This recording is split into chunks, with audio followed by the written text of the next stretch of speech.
नमस्कार विद्यार्थियों। हम कवि भूषण की रचनाएं पढ़ रहे हैं। कवि भूषण जो कवियों के भूषण कहे जाने चाहिए, जो अपनी कविता के वर्णय विषय और काव्य शैली की दृष्टि से समूचे रीतिकाल में एक अलहदा मुकाम रखते हैं, एक अलग स्थान रखते हैं। उन भूषण की कुछ कविताएं हम पढ़ रहे हैं। इसी क्रम में आज ये कविता है, आइए पढ़ें। अतर गुलाब चोवा चंदन सुगंध सब, सहज शरीर की सुबास बिकसाती है। पल भरी पलंग ते भूमि न धरत पाँव, तेई खान पान छोड़ी बन बिल लाती है।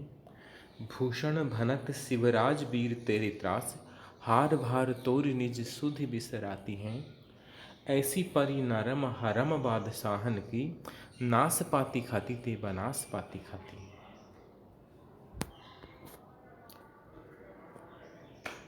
प्रसंग वही है कि भूषण शिवाजी का अतिशयोक्तिपूर्ण शौर्य वर्णित कर रहे हैं। शिवाजी की वीरता से शत्रु पक्ष की स्त्रियां कितनी भयभीत रहती हैं और उनकी किस प्रकार की दुर्वस्था हो गई है, दुर्दशा हो गई है, उसका वर्णन भूषण ने इस छंद में किया है। कवित्त छंद है ब्रज भाषा का। एक और शत्रु नारियों का किस प्रकार का वैभव और विलासपूर्ण जीवन था, वे कितनी सुकुमारियां थीं और शिवाजी की वीरता के त्रास से, भय से उनकी क्या हालत हो गई, इसको चमत्कारपूर्ण ढंग से कहना भूषण का लक्ष्य रहा है। अतर गुलाब चोवा चंदन सुगंध सब, ये जो मध्यकाल में विलासिता की जो सामग्री थी, विभिन्न प्रकार के सुगंधित पदार्थों का शरीर पे लेप किया जाता था या छिड़काव किया जाता था, उनमें अतर यानी इत्र, गुलाब जल भी इस तरह की चीज़ है। चौवा भी शीतलता प्रदान करने वाला सुगंधित पदार्थ है। चंदन सुगंध, ये जो विभिन्न पदार्थ हैं इन सब की सुगंध है। अतर गुलाब चौवा चंदन सुगंध सब, सहज शरीर की सुबास बिकसाती है। वे मुगलों की बेगमें, शिवाजी के शत्रुओं की स्त्रियां अपने शरीर पर इत्र, गुलाब जल, चौवा, चंदन आदि सुगंधित पदार्थों का इस प्रकार लेप करती थी, उनका उपयोग करती थी शरीर को सुगंधित बनाने के लिए कि सब सहज शरीर की सुबास बिकसाती हैं। बिकसाना यानी विकसित करना, बढ़ाना।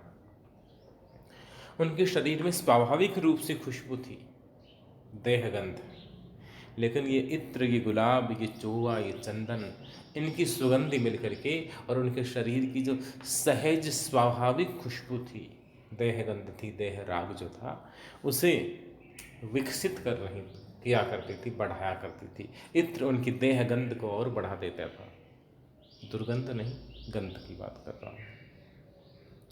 इस प्रकार अभिप्राय यह है कि उनका जीवन विलासमय था। उनके जीवन में श्रम का कहीं स्थान नहीं था, केवल सौंदर्य का स्थान था।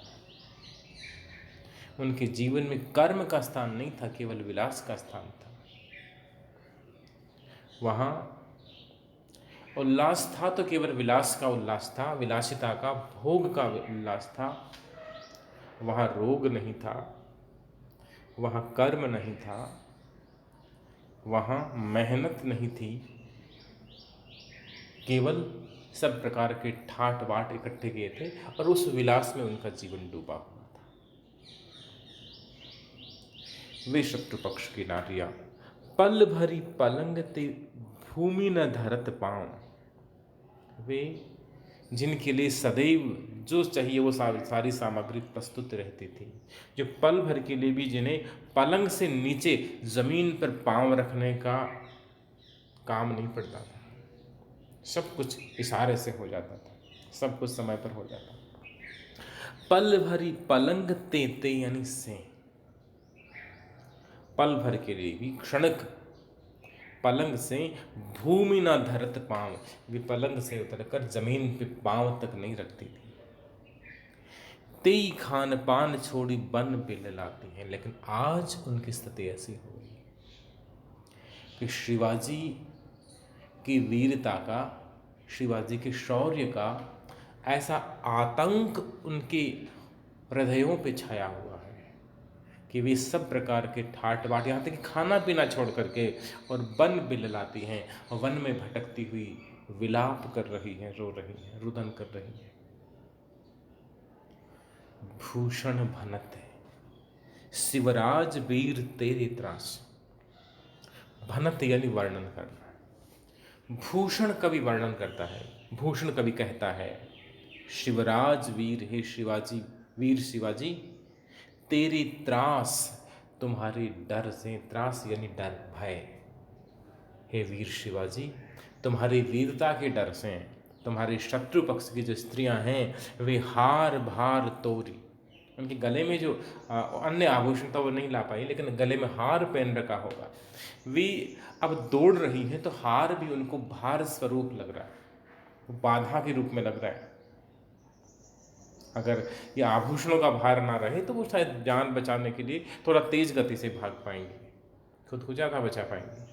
इसलिए हार भी अब भार स्वरूप हो गया, इसलिए वे हार भार तोड़, हार की भार को तोड़कर हल्का कर देती हैं, गले में जो हार पहना हुआ है उसे तोड़ के फेंक देती हैं ताकि कुछ तेज तोड़ पाएँ, खुद के प्राण बचा पाएँ। हार भार तोरी निज सुधि बिसराती है। अब प्राण बचाने वाली बात इकलौती बात नहीं है जिस कारण वे हार तोड़ रही हैं। गले में पड़ा हुआ हार उन्हें अपने सुख के दिनों की याद दिलाता है। गले में जो हार पड़ा हुआ है वह याद दिलाता है कि उनका जीवन कैसा था, जो ऊपर वर्णित है, अतर गुलाब चौवा चंदन सुगंध सब सहज शरीर की सुबास बिकसाती, और वो जो पल भरी पलंग तने भूमि न धरत पाँव, वो वह जो उनका विलासितापूर्ण जीवन था उसकी याद दिलाने वाला ये अवशेष स्वरूप ये गले में हार पड़ा हुआ, इसलिए उस हार को तोड़ करके और निज सुध बिसराती, सुध यानी याद, अपने विलासमय जीवन की, अपने सुखमय जीवन की यादों को मिटाने की कोशिश कर रही हैं। दुख के दिनों में यदि सुख वाले दिनों को याद करेंगे तो दुख और बढ़ जाएगा। गिरिजा कुमार माथुर याद आते हैं कि छाया मत छूना मन, होगा दुख दूना। सुख की छाया को छूते रहोगे तो दुख है वह दुगुना हो जाएगा। इसलिए वे सुखमय जीवन की यादों को भुलाने के लिए इस भार स्वरूप गले में पड़े हुए हार को तोड़ के फेंक देते हैं।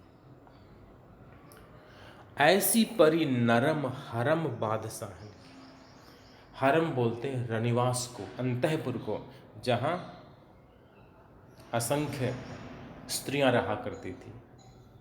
राजाओं के यहाँ, बादशाहों के यहाँ, नवाबों के यहाँ, सरदारों के यहाँ, अमीर उमराओं के यहाँ बहुत सारी पत्नियाँ, और जो पत्नियाँ नहीं वे दासियाँ, बांदियाँ, रखेल जिनके लिए कहा जाता है।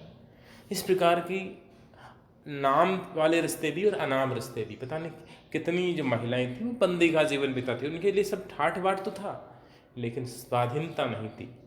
वहाँ विलास था लेकिन उल्लास नहीं था। लेकिन फिर भी उनको अपने सौंदर्य का, अपने सुखमय जीवन का, अपने वैभव और विलासमय जीवन का अहंकार हुआ करता था। वह अहंकार अब नहीं रहा।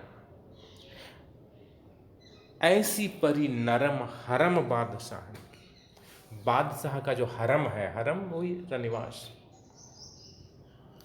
बादशाह का जो हरम था जिसे बड़ा अहंकार हुआ करता था अपने सुख सुविधापूर्ण जीवन का, वह अहंकार बिसर गया, टूट गया, छूट गया, और वह जो हरम है वो नरम पड़ गई। अब अहंकार समाप्त हो गया तो विनम्रता आ गई है। ऐसी परी नरम हरम बादशाह ने की, और क्या नरमी आ गई, क्या बदलाव आ गया कि नाशपाती खाती थी बनाशपाती खाती है। वो भूषण का जैसा स्वभाव है चमत्कार प्रदर्शन का, कि जब महलों में रहा करती थी तो नाशपाती फल खाया करती थी, विभिन्न प्रकार के फल खाया करती, लाक्षणिक करती है। जो नाशपाती खाती थी, अब क्या है, नाशपाती खाती थी, वनास्पाती खाती है।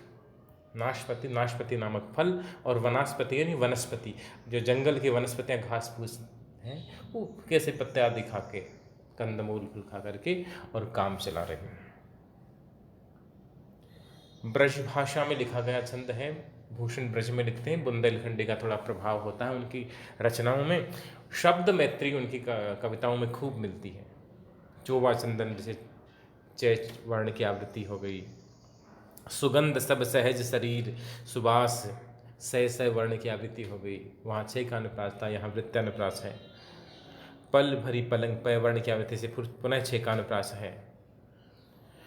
और भूषण भनत में भी छः का अनुप्रास अलंकार है। और ये नरम हरण में पद मैत्री है। नाशपाती और वनास्पाती इसमें यमक है, सभंग यमक है। अलंकार प्रियता उस दौर की कवि में थी, भूषण में भी है। यहाँ दो बातें महत्वपूर्ण हैं। एक तो ये, मैं जो पहले छंद मैंने पढ़ाए हैं, हमने पढ़े हैं, उनमें भी मैंने बात स्पष्ट की थी कि भूषण जो वर्णन कर रहे हैं शिवाजी की वीरता का, तो भूषण की पता नहीं क्या रुचि रही है ऐसी कि वे शत्रुओं पे क्या प्रभाव पड़ा, जो उनके वास्तविक शत्रु हैं, जिनसे युद्ध की भूमि में सामना होता है, वे सैनिक, वे सेनापति, वे बादशाह, वे राजा लोग, उनका वर्णन किया है। स्याह मुख औरंग किया है वर्णन, लेकिन कम किया है। शत्रु पक्ष की स्त्रियां कितनी भयभीत हुई हैं, इसका वर्णन ज़्यादा किया है। इसका एक मनोवैज्ञानिक कारण तो ये नज़र आता है कि हमारे पारंपरिक समाज में स्त्रियों का जीवन इस प्रकार का रहा है कि वो इतनी खुली नहीं होती, बाहर से उनका कम काम पड़ता था, इसलिए घर ही घर में बंद रहती, तो भय का भाव उनमें ज़्यादा हो गया। पुरुष बाहर जाके लड़ेंगे तो वो वास्तविक स्थिति को देखते हैं, स्त्रियाँ घर में रहेंगी तो वे उनका जो जितना भय उसे वो काल्पनिक भय और बढ़ा लेंगी, ये कारण हो सकता है। लेकिन तीसरा मुझे जो एक महत्वपूर्ण बात सूझ रही है, जैसा मैक्सिम गॉर्की ने कहा था कि दुनिया में कहीं भी युद्ध हो, लेकिन हर गोली चाहे शत्रु पक्ष से चले या अपने पक्ष से चले, स्वपक्ष से चले या विपक्ष से चले, लेकिन हर गोली है वो किसी माँ के सीने में लगती है।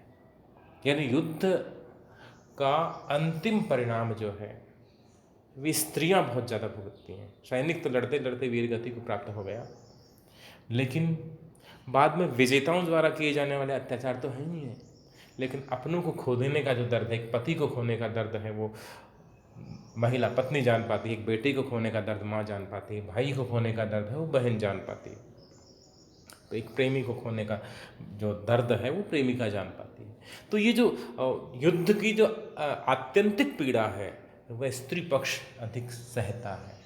इसलिए स्वाभाविक रूप से युद्ध के परिणामों को लेकर जो भय का भाव है वह स्त्रियों में अधिक होगा, ऐसा गौरकी ने तो कहा ही कहा है। लेकिन भूषण जो अधिक वर्णित है, इससे भी सार ये निकलता है, और इसीलिए जो संसार की सारी स्त्रियां हैं वो युद्ध की विरोधी होती हैं। ऐसा आप एन फ्रैंक की डायरी पढ़ेंगे तो भी आपको लगेगा। धन्यवाद। शेष जो छंद हैं पाठ्यक्रम में उनको हम अगली ऑनलाइन क्लास में पढ़ेंगे। तब तक के लिए विदा। धन्यवाद।